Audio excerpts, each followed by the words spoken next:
So hello everyone, welcome to back our channel Neelima's kitchen.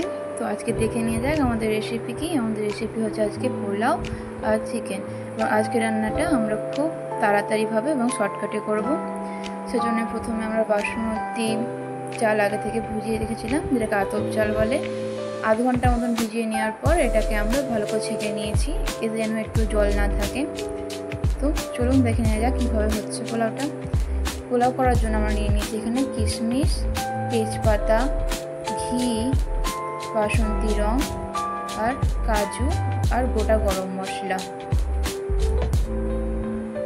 প্রথমে আমরা কড়াই জল দিয়ে দিলাম। যতটা চাল থাকবে তার দ্বিগুণ জল দিতে হবে। জলে আমরা হালকা করে সাদা তেল দিচ্ছি।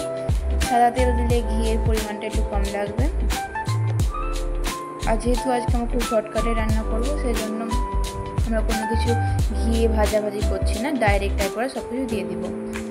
এবার আমরা দিয়ে দিলাম ঘি, দিয়ে দিলাম বাসন্তী রং। এবার আমরা এক এক করে সব কিছু দিয়ে দেবো, কাজু, গোটা গরম মশলা। এটা কিন্তু আপনারা চাইলে ঘিয়ে ভেজে তারপরে দিতে পারেন। আমরা এখানে যেহেতু শর্টকাটে রান্না করছি, সেজন্য তাড়াতাড়ি করে সব কিছু দিয়ে দিয়েছি। দিয়ে দিলাম এবার আমরা চাল। জলটা কিন্তু ফোটার পরে চালটা দিবেন, তার আগে দিবেন না। আর চালে কিন্তু ভালো করে জলটা ঝরিয়ে নেবেন।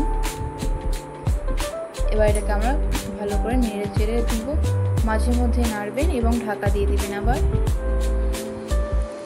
এদিকে আমরা চিনিটা পেস্ট করে নিব পোলাওয়ে দেওয়ার জন্য। আপনারা চাইলে গোটা দিতে পারেন, কিন্তু পেস্ট করে দিলে বেশি ভালো হবে। পেস্ট করে নিয়েছি। এবার আমাদের পোলাওটা হয়ে গেছে। এখানে পরিমাণ মতন দিয়ে দিলাম নুন এবং সেই পেস্ট করে রাখা, গুঁড়ো করে রাখা সেই চিনি। এটা ভালো করে আমরা মিশিয়ে নিব।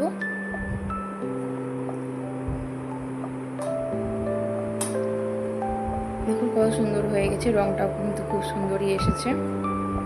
এবার এখানে আমরা আবার দিয়ে দিলাম ঘি। এবার ঢাকা দিয়ে দিলাম।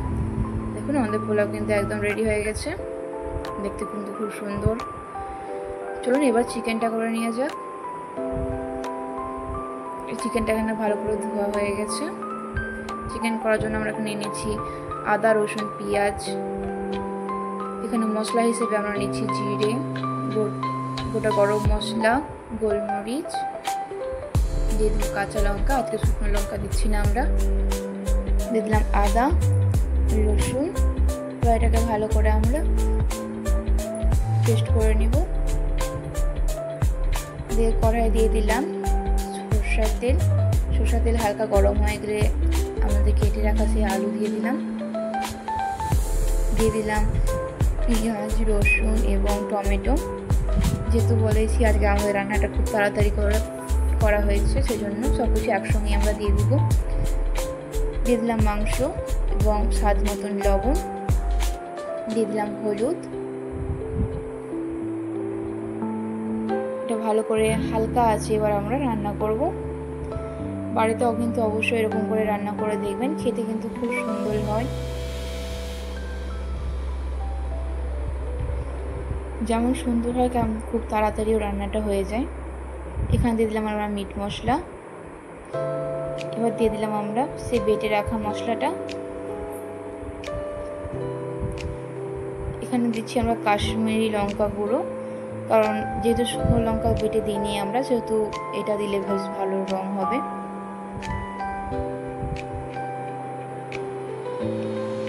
গ্যাসের ফ্লেম কিন্তু একদমই লো রাখবেন, দিয়ে করবেন, কারণ এখনো অবধি জল ছাড়েনি মাংস থেকে।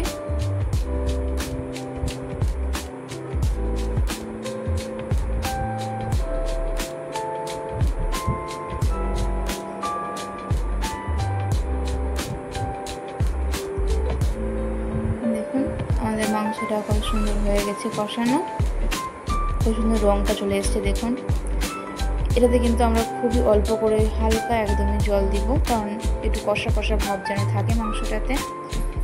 সেজন্য আমরা আগেই গরম জল বসিয়ে দিয়েছি। এবার দিয়ে দিব আমরা হালকা করে গরম জল। একদমই পরিমাণে অল্প দিবেন, এখানে আমরা 1 গ্লাস মতন জল দিয়েছি। খুব বেশি ঝোল হলে কিন্তু সেটা পোলাওয়ের সঙ্গে খেতে একদমই ভালো লাগবে না। আর ভিডিওটা অবশ্যই ভালো লাগলে কিন্তু লাইক কমেন্ট শেয়ার করতে ভুলবেন না এবং চ্যানেলটা অবশ্যই সাবস্ক্রাইব করে দিবেন। এদিকে আমাদের মাংস যখন ফুটে যাবে তখন রেডি। দেখুন আমাদের মাংস রেডি এবং ভিডিওটা এখানে